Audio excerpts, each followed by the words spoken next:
Hey, it's In-Depth Radio in Toronto, Newstalk 1010. Hi, everyone. You know, when I think of self-sex surveys, I think you'd think of Now Magazine, but we're doing it up the proper, sophisticated way with Toronto Life. They've got it's the sex issue, correct?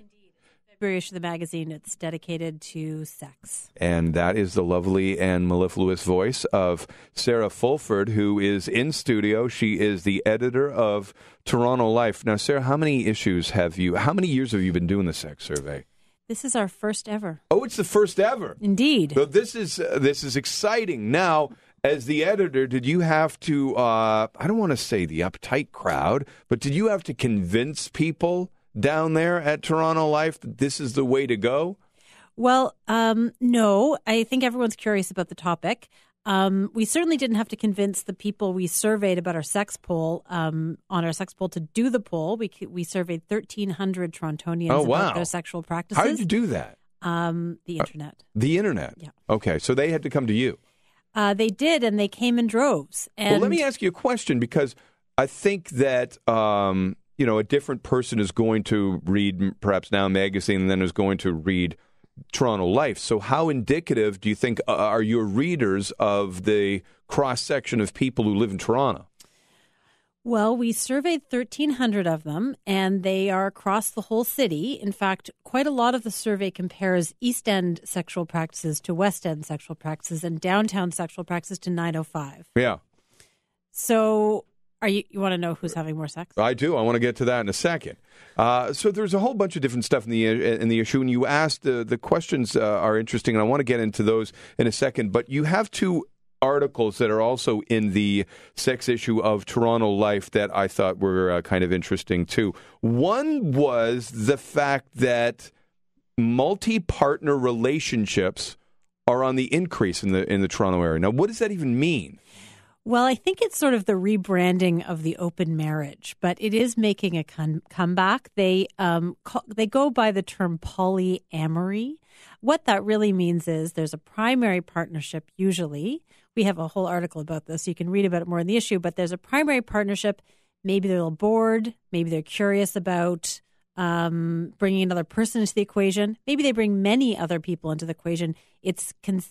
Both partners agree to bring this person in, and then suddenly you have a marriage relationship of three people. Why did you write this article? Did you have information that led you to believe that this is something that is on the rise here in Toronto? Was it one of the survey questions, and then you went out and kind of filled in the blanks, or? Well, it had sort of been bubbling up in the culture. There's a reality television program about it. We've been hearing a bit about it in pop culture. Also, there was a conference in Toronto, a 3-day conference that filled a ballroom at a Holiday Inn of people who are into what they call the polyamory lifestyle. It seems to be a growing movement. So it's an open relationship, and is that third person or fourth person, are they're not living under the same roof? In some cases they are. In some cases they aren't. And I think one of the things that's interesting is you can kind of define your relationship or your marriage or whatever you want to call it by your own terms. It's interesting, and I would also say possibly even complicated. You know, a marriage has a very clear set of parameters. Yeah. You sort of know you're supposed to be faithful. You add a third or a fourth person into the picture, and you start having to negotiate This things. Sounds like what you do before the marriage ends. I mean, you've tried everything else, and you try this. And a woman or a man who is so desperate to keep somebody goes down this road, and then they feel terrible about themselves. I didn't write the article, and I'm not a practicing member of the polyamory community, but they would say it's a lifestyle choice. Okay. Before we get into the survey, the other pretty interesting thing here is that you did an investigative report, I guess, on the massage parlor industry in this city. That's right. The rub and tugs. This is Toronto Life, folks. This is not your mom and dad or your grandparents' Toronto Life. Although moms and dads and grandparents are also welcome to read the issue, we did a piece about rub and tugs because they're everywhere. They're popping up all over the city. They are proliferating, as the author of the article says, faster than Starbucks. And what goes on behind those neon signs? They're in industrial parks. They're in strip malls. Are they in places that we don't even know, like maybe even under our nose in downtown Toronto or in a place that you wouldn't expect? Without question. There are thousands of them. You see the word spa, and that can mean anything. The city gives hundreds of licenses to spas, and then a small number for these specific type of rub and tug. And what else did you find out about them? Well, are you on Giorgio Mammaliti's side now? Is that what you're saying? Giorgio wants to go into them in the middle of the night and kick everybody out. The police seem to be most interested in legislating sex in Toronto when people are being exploited or when people are getting hurt. So my viewpoint is, as long as people are practicing safely and not being terribly exploited, they're probably not a terrible thing. Okay, folks, we're talking with the editor of Toronto Life, and yes, this is their first ever sex issue. Sarah Fulford is with us. Now, some interesting questions that you asked. You found out who was having more sex, the downtowners or the 905ers. I would guess that the 905ers are more likely to have kids. They've got a long commute. They've got less time, perhaps, to have sex. I think the downtowners are having more sex. Am I right or wrong? Your assumption here is correct. So 50% of downtowners say they are having sex several times a week or more, and only 36% of 905ers say they are having sex several times a week or more. But you may be surprised to know that Eastenders are more likely to have had group sex and most likely to experiment outside of their... What is the East End? More likely to have group sex and be experimental. What's the dividing point? Yonge Street? Is that it's either Yonge or the Dawn. I can't remember. In fact, you know what I think? We allowed people to self-identify. So we didn't restrict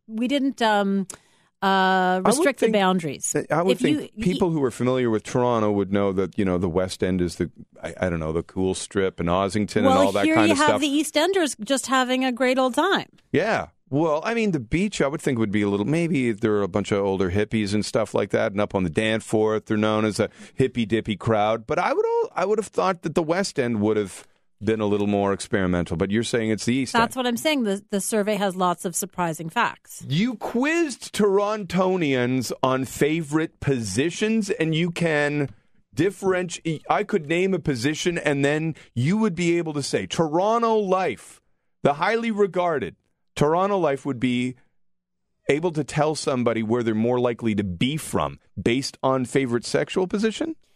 Well, it's what's to say the survey is not also highly regarded? Okay, the survey is highly regarded. Don't get so upset. But you're telling me that I could name a sexual position and you'd be able to tell me what part of town somebody's from?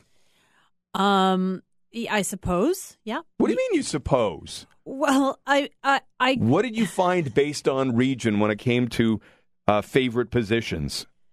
The fact that I found most interesting, because you're not going to get me to say doggy style on the radio, right? I know I wasn't looking to do that. So was John Tory. I will divert the question slightly to tell you what I found most interesting about the survey. Do that in a second. And in a moment, the most unusual place that Torontonians have had sex.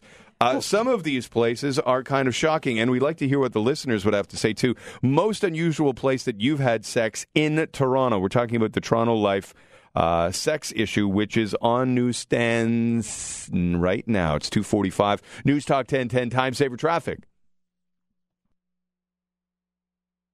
The Toronto Life sex issue is on your favorite newsstand or in your favorite newsstand right now, and the editor of Toronto Life is in studio with us. Sarah Fulford is breaking things down and what you will find. I mean, you guys break things down from favorite positions by region, consumption of pornography based on region here in and around the GTA? Indeed.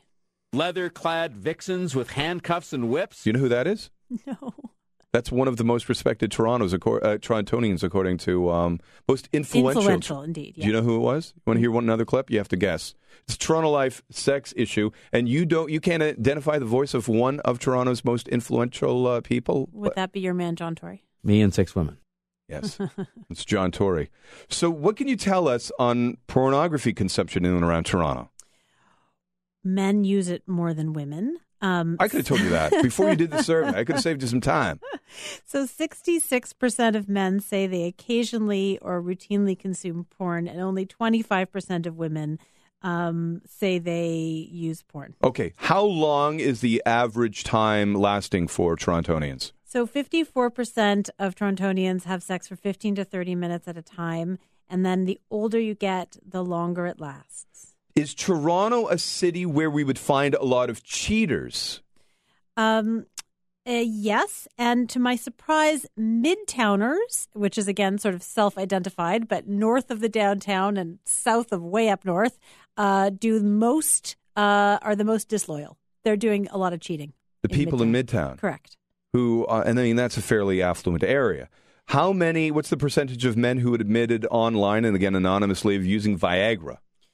A lot. It was 15% are occasionally or regular users. 15%. Yeah. And how long does a romp last for the average Torontonian? I can't exactly recall. Not long enough. Not nearly long enough. Good answer. Okay, this is the best part. You asked Torontonians, and this is where we want to get some help from some listeners at 416-872-1010. Star Talk is star 8255. Where is the most unusual place that people in Toronto might have had a public sex is what we're talking about here. Public sex. So, to my great surprise... Again, it's a Toronto Life asking Torontonians do I sound like I have the wrong idea of Toronto Life?